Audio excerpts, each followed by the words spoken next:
All right, diversifying the economy has been top topic in this current administration or outgoing administration, as I should well put it. But between January and March 2021, the agriculture contributed 22.35% of the total gross domestic product.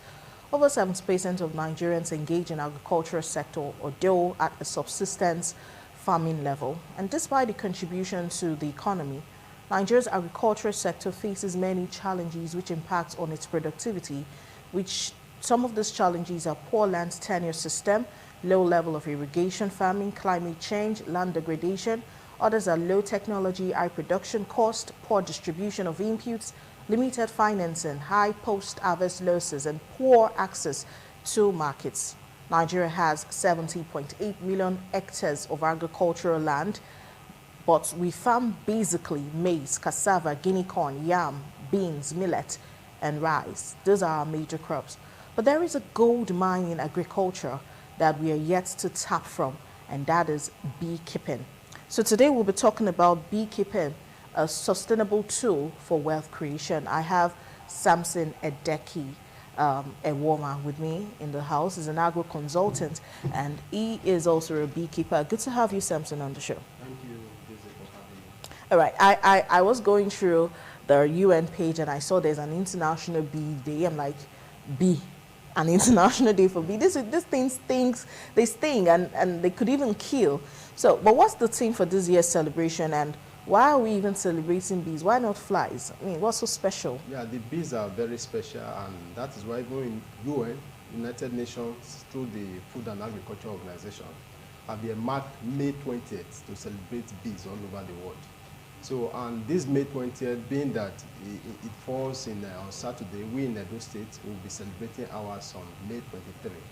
So bees are very important because, one, they promote food security in the sense that beside the honey we know that they produce, there are other byproducts that you can get when processing honey. We have the bee wax, we have the propolis, we have the pollen, we have the royal jelly.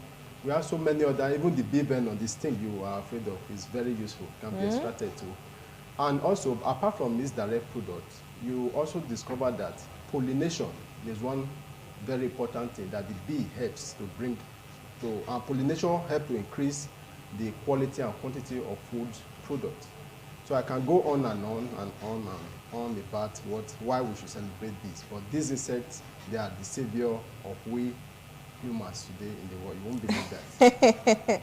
Okay, now how does beekeeping help in creating wealth? Because this is Business Rendezvous. We are very interested in wealth creation. We're interested in the dough. We like the figures. Okay. So how does it help? Probably, let me tell our viewers what beekeeping is actually. Beekeeping is actually the deliberate manipulation of bee colonies to produce high products. So the high products are what I just mentioned. We have the honey, the bee wax, the propolis, the pollen, the royal jelly. So this product, apart from honey being food and medicine, is one of the world-recognized food and medicine too. The other products are byproducts, and they are also raw materials that other industry needs for production, like pharmaceutical industry, cosmetics, and many others. So by so doing, it is engaging people who are unemployed. Like in beekeeping, all our gears, our materials that we use are being produced by artisans, by people. These are other industries that beekeeping is trying to create wealth. Besides the major products the bee produce, you discover that it is generating, it's more like it's helping other sectors to also generate income for the economy. But the number of people who are bee farmers in Edo State are so low. Many people don't even know how to start the business, and they don't know what it's going to entail. How are you going to get trained? We have a client that comes to talk about trainings for snails. Yes.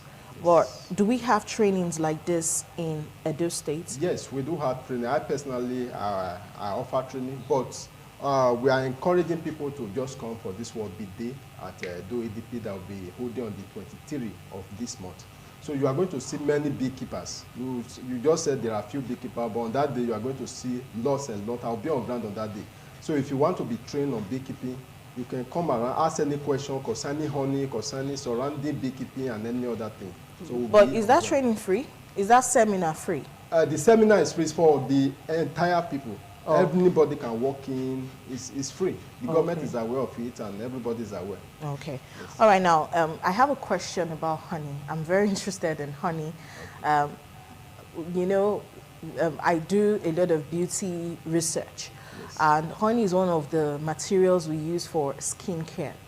But I've heard several times that to know original honey, you pour it on the ground, it does not attract ants, it does not attract flies, and all and all.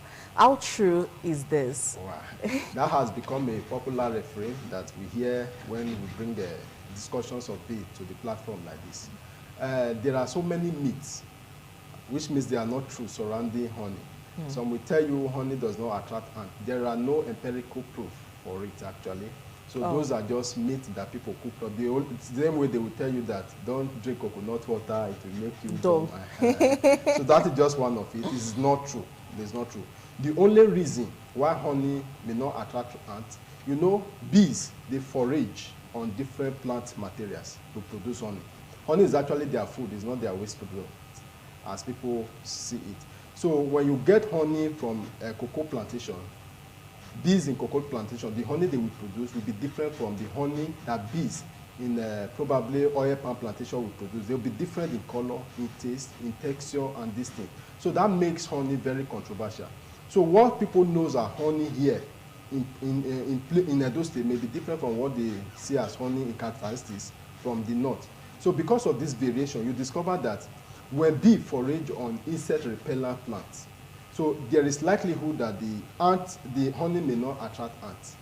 But naturally, even we who are beekeepers, we protect our jars from ants because they want to come close. So these are some of the things that people don't really know, and they say. Okay, if my aunt's thesis to get original honey is most likely not going to work, so how then can I know original honey? Yes, we recommend two major ways you can really get original honey. First, we are really working on promoting beekeepers to the forefront. You get your honey directly from the beekeeper. You know who is producing your honey. That is number one. Secondly is if you can afford the laboratory test.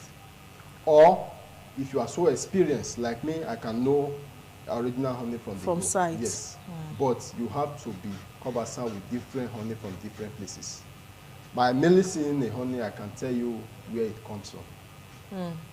It's your job. Yes, the environmental factor, the climatic factor, and I can tell you honey that comes from Ogun State because I know how their honey looks like over time. So these are some of the things that people don't really know. They'll tell you honey is dark, whereas when you get honey from another place. And one other thing, let me just chip in this. We know honey is sweet. Let me shock you. Do you know we get bitter honey? They are bitter in taste. What? Yes. The truth of the matter is when bee forage on this Avija gabonensis ogbono, the honey is likely going to be bitter. So our forefathers who are in the village, they are used to these things. So but we in the city may be very shocked about it. Those watching me now who are really experienced with honey will tell you that they've seen honey that are bitter. I harvest bitter honey myself. What and am I going to do medicinal. No. Why should I take bitter honey? Yeah. Okay. Bittersweet, however. Bittersweet. No, even if it's bitter sour. But as far as there's bitter in it, I'm just running away from it. Honey is quite a nice product. We use honey for so many things. Have we used honey for buns before? If you do, and trust me, you won't use any other thing. Exactly. It clears it, makes it smooth. Then even when you have rough skin and you want to steam, when you're done steaming your skin, you apply honey. You have this very soft, sleek skin. God, the things I did before I got married. They do preparations for wedding. Okay, you made mention about World Beekeeping Day. Yes. And this is my first time. If not that I was reading about it, I wouldn't even know something like that is happening. And you said they are training, there's a seminar in Edo State to at least create awareness and all that. But what are your expectations in general? The Food and Agriculture Organization have termed this year World Bee Day as engage in pollination-friendly agricultural production. So our expectation is that people will come and we engage them, we enlighten them about how to really protect these insects, bees, because of their usefulness. Because we discovered that people who harvest honey, we call them bee hunters. They go there, they destroy the natural habitat of this bee, kill them. So we are trying to tell them that the use of these chemicals, some even go as far as using dangerous chemicals that could even be harmful to consumers of honey, to get honey. So we are trying to enlighten them and tell them that these things, you must protect these things, this insect, because apart from the honey they are producing, they are also useful to the environment. They help to create jobs, they help to pollinate your crops. When you see a watermelon that is not pollinated by bees and the one that is pollinated by bees, the nutritional component is different. So you may think you are consuming a food that will give you nutrition. You know, banana produces potassium and the rest. I'm just using banana for example, and not knowing that you are not really getting the full nutritional component because that product probably have not gotten the real benefits you get from pollinators like this. So these are some of the enlightenment we are going to give to the people. And for oil palm farmer, cashew farmers and the rest, we discovered that when you have bees in your farm, the yield you will get will be up to 25% increase in yield because bees will help to pollinate those things. By pollinating it, you will increase your product will get increase in yield and in quality. Okay, the last question before I let you go. For those who might not still attend your events for commemorating the Beekeepers' Day, someone like me that I want to learn for free, or maybe I won't be chanced, let me ask this one for free.